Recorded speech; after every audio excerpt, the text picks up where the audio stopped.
안녕하십니까. 가톨릭대학교 보건의료 경영대학원의 신광수입니다. 저는 오늘 보건의료 산업의 혁신과 기술 경영의 역할에 대해서 말씀드리도록 하겠습니다.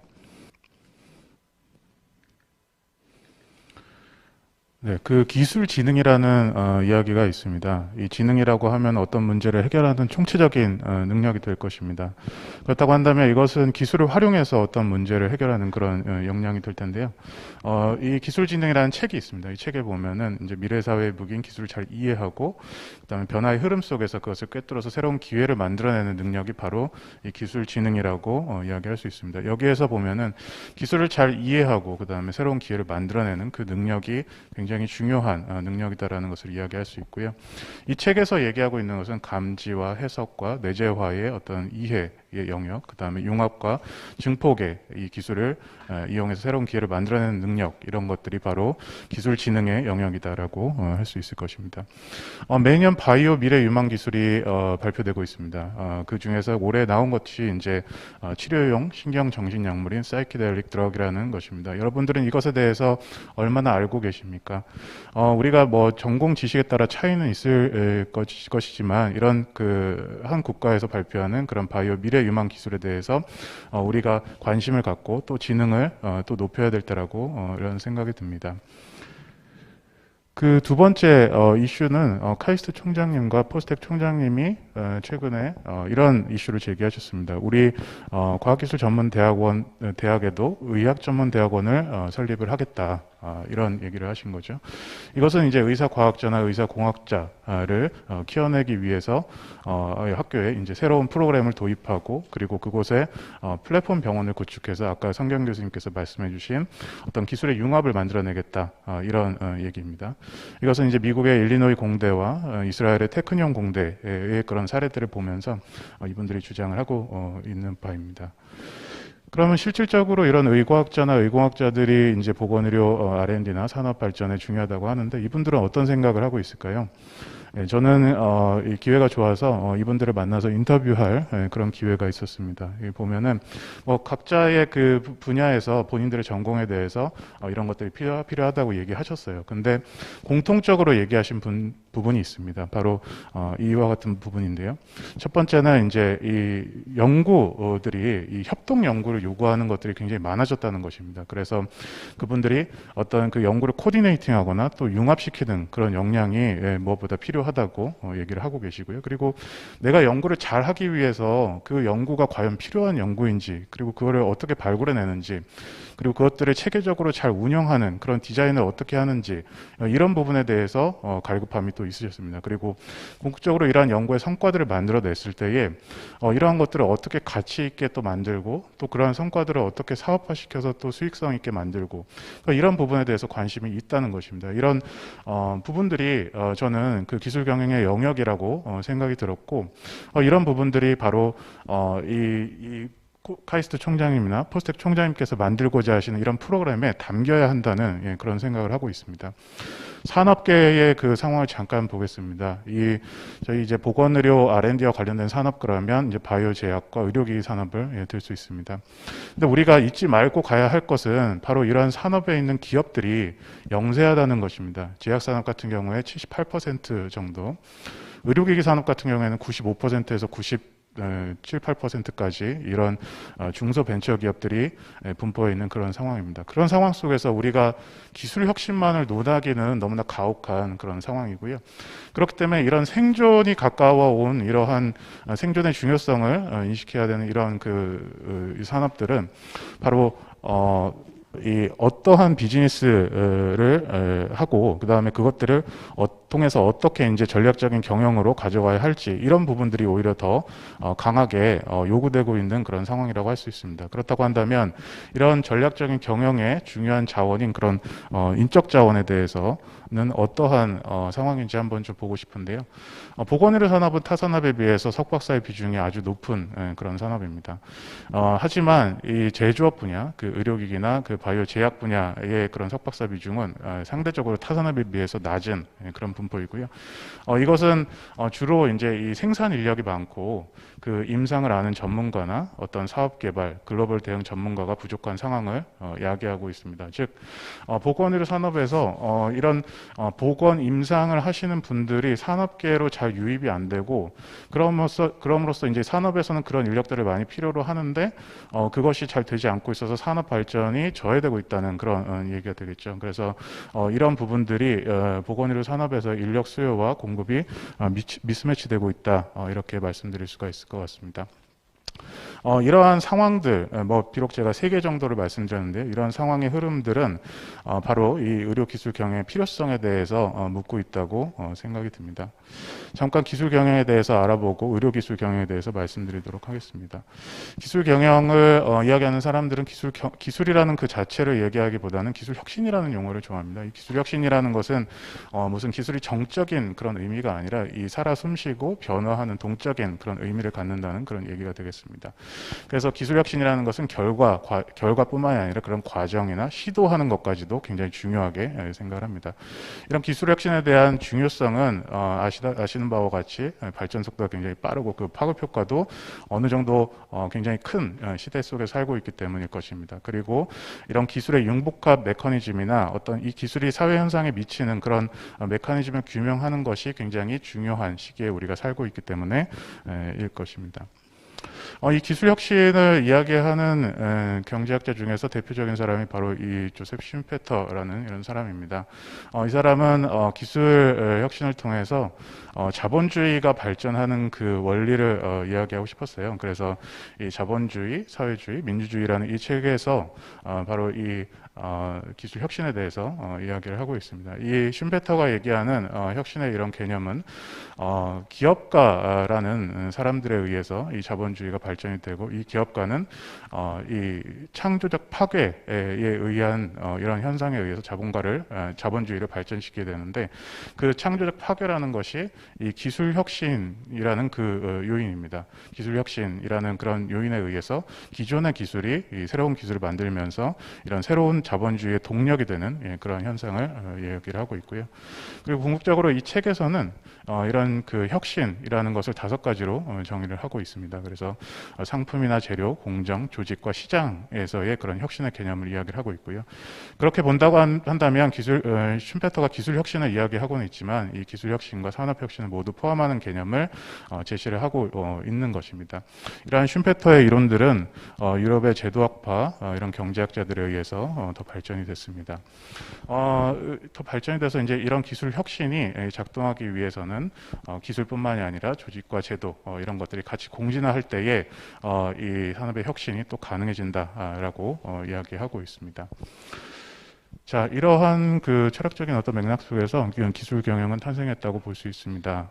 이 기술 경영이라는 것은 뭐 다양한 정의가 있는데요. 저는 이 국립과학학회의 이 정의를 좋아합니다. 그래서 기술 경영이라는 것은 엔지니어링, 과학 그리고 경영의 원리를 연결해서 기술적 역량을 기반으로 기술 활동을 계획, 개발, 실행하고 그것을 통해서 사업적 경쟁 우위를 달성하는 것이라는 것입니다. 그러니까 기술 그 자체에 대한 부분보다도 기술을 통해서 경쟁 우위를 달성하고자 하는 그 목적이 있다고 할 수 있습니다. 이건 제가 그려본 상황입니다. 그래서 저는 기술 경영을 이렇게 이해하고 있습니다. 그래서 연구 개발을 하는 그런 부분, 즉 연구 개발 통해서 기획하고 그 다음에 운영하고 그 다음에 지식과 기술을 이제 획득하는 그런 단계에서의 R&D 경영이 있을 수 있고요.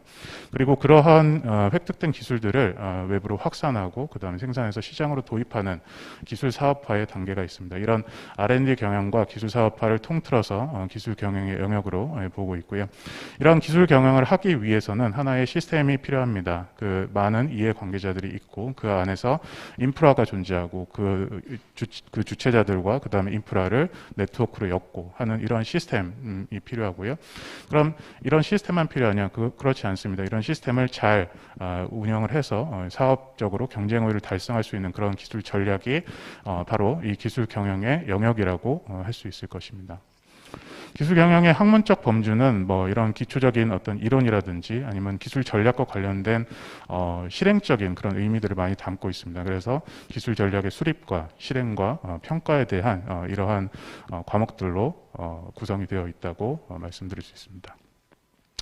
자, 여기까지 이제 기술 경영에 대해서 좀 말씀을 드렸고요. 그 의료 기술 경영이라는 것은 그럼 어떤 것일까요? 그것의 역할과 방향성을 어떻게 과연 잡아야지 될까요? 저는 무엇보다 항상 이 의료기술 경영을 바라볼 때 이 두 가지의 전제를 마음속에 새기고 시작을 합니다. 의료기술이라는 것은 아까 이제 성경 교수님께서 말씀해 주셨던 목적성이라는 것을 분명히 해야지 된다는 것입니다. 이 기술이라는 것이 기술 자체에 있는 것이 아니라 그 목적성을 갖는 기술이라는 거죠. 그것은 건강이라는 목적성을 이제 가져야지 된다는 겁니다. 그렇기 때문에 이 보건의료 성과, 즉 의료의 질을 향상시키고 접근성을 강화시키고 그 다음에 의료비를 감축시키는 그러한 것에 이바지해야 한다는 그러한 사명을 또 가지고 있습니다. 또한 의료기술 경영은 그 경영적인 환경이 보건의료 산업의 가치사슬 안에서 이루어진다는 그 사실을 분명히 인식해야지 될 것입니다. 분명히 보시면은 의료기술 경영은 이 생산자와 관계된 그런 내용입니다. 즉 바이오 제약이나 의료기기, 의료정보의 회사들과 관련된 부분이지만 이것이 이루어지는 필드는 의료 서비스 안에서 이루어진다는 것이죠. 그래서 그 의료 서비스의 제공자와 그 다음에 소비자를 잘 이해해야 하고 그 사이에서 누가 돈을 지불하는지 지불자의 그런 역할에 대해서도 고민을 해봐야 되는 그러한 전제를 깔고 있다고 볼 수 있습니다. 저는 의료기술 경영의 역할을 한 권의 책에서부터 찾아보았습니다. 이것은 사이언스 비즈니스라는 이런 책이고요. 게리 피사노라는 하버드 대학 교수가 2006년에 만든 그런 책입니다. 여기에 보면은 과학기술 기반의 기술들, 그 대표적인 것이 이제 보건의료 기술이라고 얘기를 하고 있는데요. 여기서의 그런 기술적인 특성들을 세 가지로 얘기를 하고 있습니다. 불확실성, 그 다음에 누적성 또는 축적성, 그 다음에 융합성이 높다는 그런 특성이 있는 것이죠. 그래서 이 세 가지의 이 기술적인 특성들을 잘 알고 운영을 해줄 때에 기술의 사업화가 성공적으로 이루어질 수 있다는 겁니다. 그렇다고 한다면 의료기술 경영의 역할을 한번 이 책에서 책에 있는 프레임으로 한번 찾아보고자 합니다. 여기에 보이던 이 사진의 주인공 누군지 아시죠? 모더나의 창업자인 로버트 랭거 교수입니다. 이 랭거 교수님께서 이런 얘기를 하셨어요. 그 mRNA 관련돼서 기본 연구는 실험실에서 체계적으로 이루어졌고 그런 성과가 나오면 특허를 내고 내가 투자를 해서 연구 성과를 사업화까지 연결해야지 이런 그 인터뷰를 하셨습니다. 근데 이런 말씀을 하시기까지 그 어떠한 본인을 교육시켰던 그런 체계가 있었다는 것인데요.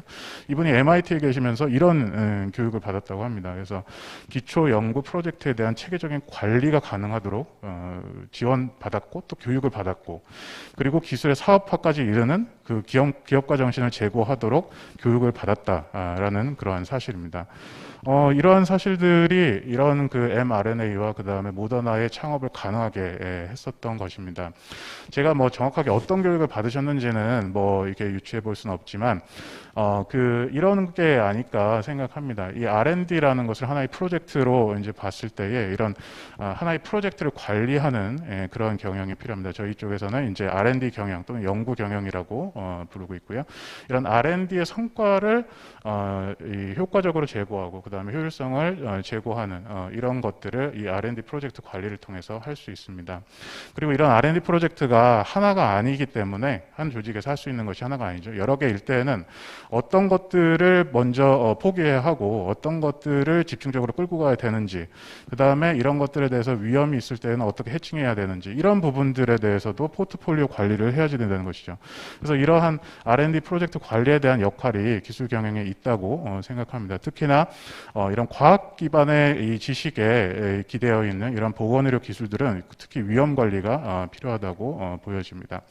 두 번째 이제 이 로버트 랭거 교수가 얘기했던 기술 사업화라는 것을 한번 보겠습니다. 기술 사업화라는 것은 이 협의적으로 보면은 이 개발된 기술을 이제 시장으로 내놓아서 수익을 창출하는 그런 행위를 얘기하는데요. 넓게 보면은 연구 개발의 기획, 연구 개발의 어떤 정과정을 이야기할 수도 있고, 그것이 시장에 닿는 그 모든 기술 혁신의 과정을 이야기할 수도 있습니다.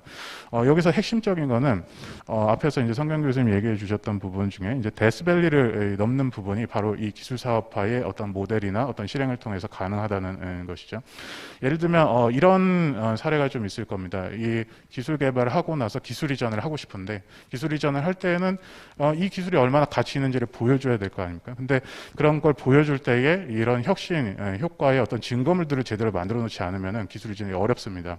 그래서 이러한 기술 사업화의 마인드를 갖고 있지 않으면 이 기술 이전 자체가 이제 어려운 그런 상황이고요. 그렇기 때문에 그런 것들을 통해서 이제 이런 기술이 사업화까지 가는데 이런 불확실성을 잡아줄 수 있는 그런 상황입니다. 또한 앞에서의 이제 그 기술의 목적성이 있다고 말씀드렸고요. 그 목적성은 건강과 관련되는 것이기 때문에 당연히 규제라는 것이 이제 들어오게 되고, 이런 규제는 기술적이고, 그 다음에 임상적인 안전성과 유효성 확보, 그 다음에 인허가를 한 후에도 이런 관리를 해야 되는 그러한 것과 맞닿아 있다고 할 수 있습니다.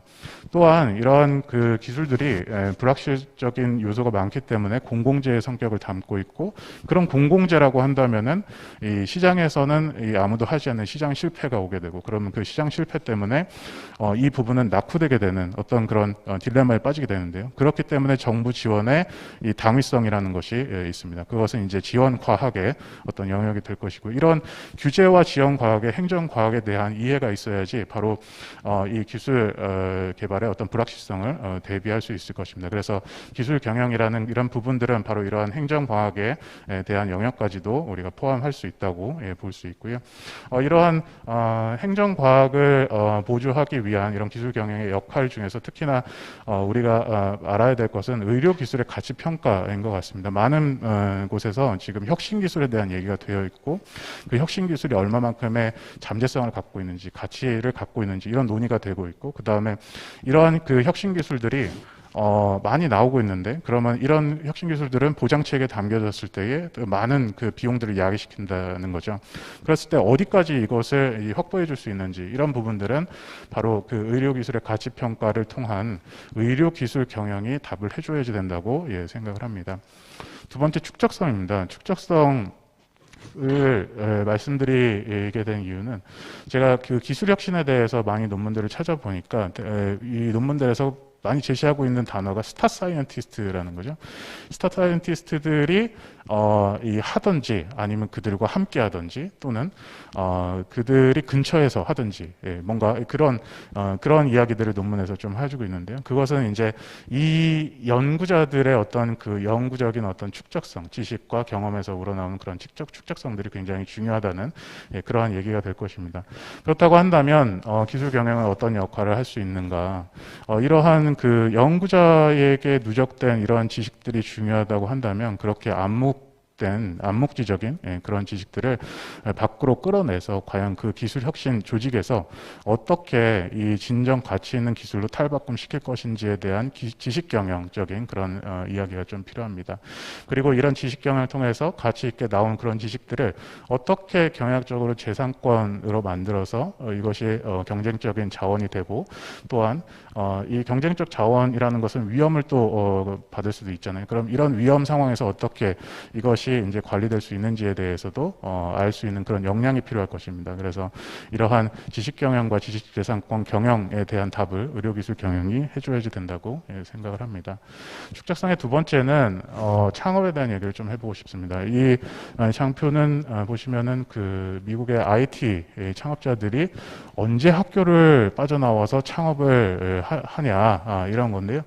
보시면 스티브 잡스 19살, 마크 주커버그나 빌 게이츠는 20살에 빠져나와서 창업을 했습니다. 과연 이것이 의료 기술 창업자들한테도 가능할까요? 그렇지는 않은 것 같습니다. 지금 옆에 있는 이 그림은, 사진은 그 바이오벤처의 이 대표적인 사례인 제넨텍의 그 창업자인 하워드 로버트라는 그 사람의 동상이고요. 이 제넨텍이라는 회사가 창업된 것은 그 밥 스윈슨이라는 그 벤처 투자자가 맥주집에서 이 교수님하고 이제 얘기를 하다가 이 창업을 하자고 이제 그렇게 얘기를 했다는 거죠. 근데 그때 이 교수님의 나이가 41살이었습니다. 그래서 우리나라의 상황도 보면은 40살에서 45살에 이런 창업들이 일어나고 있습니다. 그렇다고 한다면 과연 이러한 의과학자들의 이런 연구적인 지식이나 어떤 경험의 그런 것들만 중요할까요? 그렇지는 않은 것 같습니다. 이런 의료인들의 경험 또한 굉장히 중요한 지식이 되는 것 같습니다. 여기 지금 나와 있는 이 사진에 나와 있는 분은 널스노트를 창업한 오상훈 대표인데요. 이분이 이제 대학병원에 근무를 하셨대요. 대학병원에 근무를 하시면서 이 1년 내에 이 들어오신 간호사들이 많이 도망가시더라는 겁니다. 그만두시고 그리고 어려움을 겪으시고 그래서 이제 이분은 그분들을 돕기로 마음을 먹습니다. 그래서 이 간호사들의 업무 효율화, 그 다음에 신인규 간호사들한테 뭔가를 알려주기 위한 그런 프로그램을 만들어서 이제 창업을 이제 하신 거죠. 이제 그렇다고 한다면 이러한 축적된 어떤 지식이나 경험들이 굉장히 중요할 텐데 그것만으로는 가능할까요? 그렇지는 않습니다. 창업을 하게 되면은 어떤 고정된 비용이 발생하게 되고 그 다음에 그 비용들 때문에 어려워하게 되고 그러면 이제 무작정적으로 기술 창업을 하신 분들은 연구 개발해서 그냥 잘 돼서 갚아야지 이런 생각으로 이제 임하십니다. 그러다 보면은 또 다른 비용이 발생하게 되고 경영상으로는 더 악화되는 그러한 악순환을 겪게 된다는 거죠. 이런 부분들은 전략적 창업이 필요한 부분입니다. 이런 의료 기술 경영은 그것에 답을 해야지 된다고 저는 생각을 합니다. 마지막으로 융합성입니다. 의료기술의 융합성은 많이들 알고 계십니다. 그리고 정밀의료의 이런 트렌드들은 그러한 의료기술의 융합성을 더욱더 가속화시켰습니다. 여기 보시면은 이제 스털링 지수라는 것이 이 다양도, 기술의 이런 분야의 다양성을 이야기를 하고요. 옆에 이제 스페셜리제이션 인덱스라는 것이 어떤 단일 기술의 어떤 구체성을 얘기를 하는데요. 연도로 가면 갈수록 이런 정밀의료의 트렌드 속에서 더욱더 이제 이 혼합도가 높아지는 것을 볼 수 있습니다.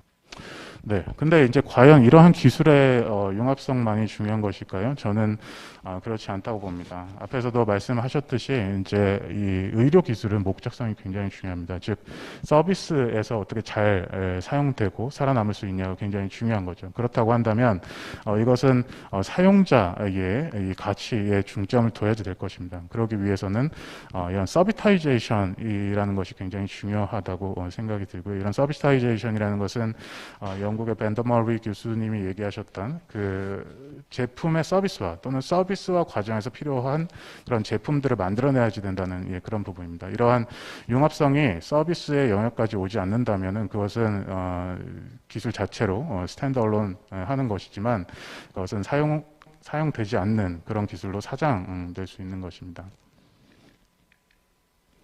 네, 그러기 위해서는 수요자가 누구인지, 그 다음에 그 수요자들한테 어떠한 최고의 가치를 제공해 줄 수 있는지에 대한 고민이 필요합니다. 그런 부분들은 이러한 디자인 싱킹이나 아니면 사업 모델 개발과 같은 이러한 역량들을 요구한다고 볼 수 있습니다.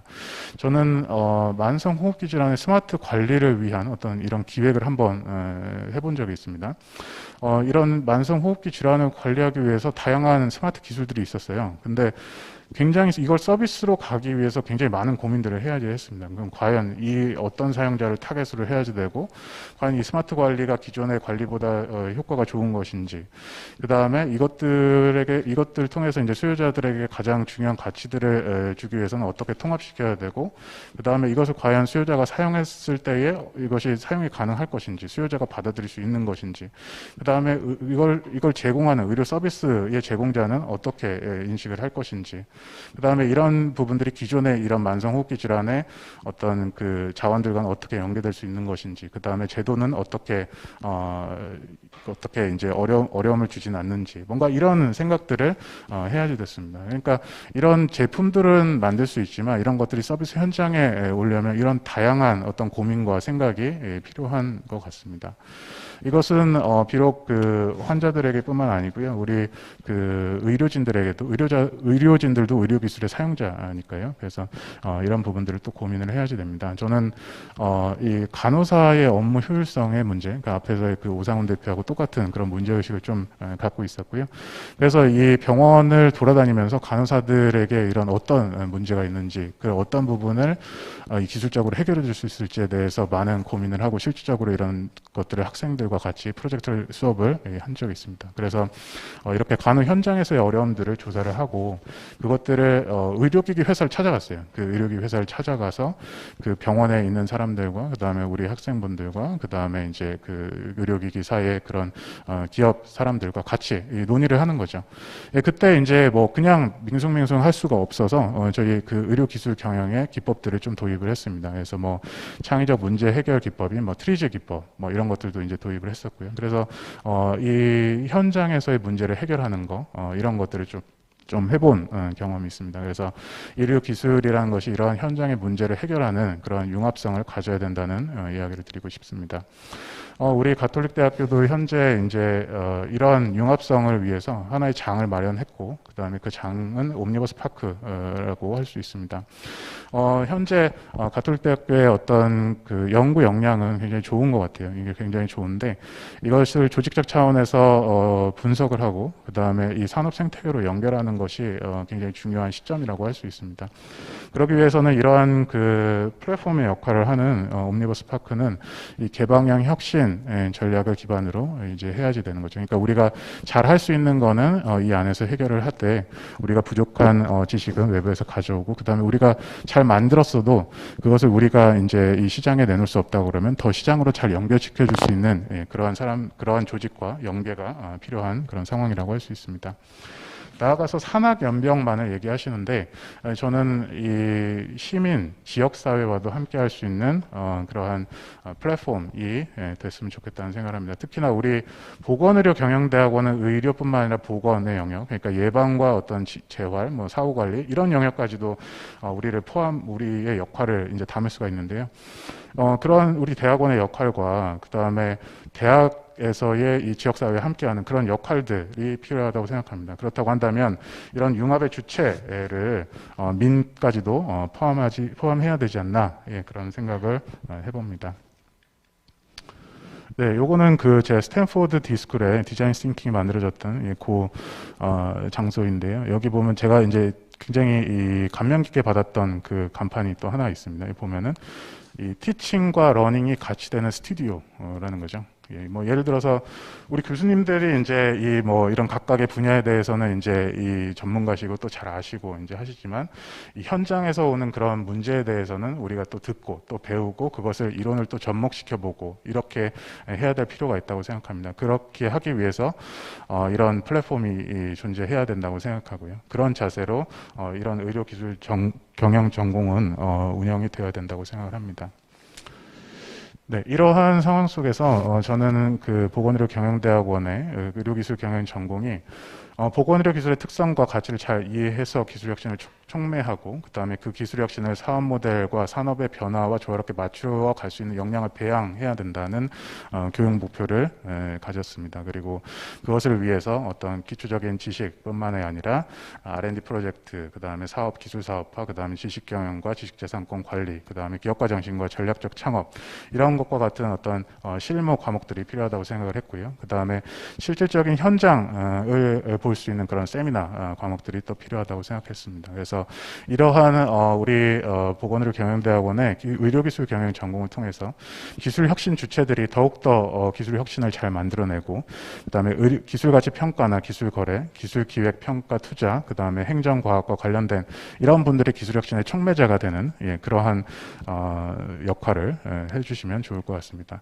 마지막으로 이제는 이 보건의료 대학원에서 의료기술의 길을 묻다라는 것에 답을 해야 될 때가 아닌가 싶습니다. 무엇보다 이 보건의료 기술의 지능을 높이고 그 다음에 이 기술 혁신을 위한 윤활유가 되어주고 그 다음에 그 기술의 가치를 향상시켜주고 그 다음에 경영적으로 이런 기술 사업화를 촉진하며 이 기업에서의 경영 전략을 든든하게 제시해주고 이런 것들을 통해서 산업의 구심점이 되는 그런 역량을 배양할 수 있는 전공이 되면 좋을 것 같습니다. 그리고 가톨릭 대학의 정신이라고 할 수 있는 이런 의료기술을 사랑의 도구로 삼아서 생명의 가치를 수호하고 생명의 존엄성을 실천할 수 있는 이런 의료기술 경영이 되었으면 좋겠습니다. 이상으로 발표를 마치겠습니다. 감사합니다.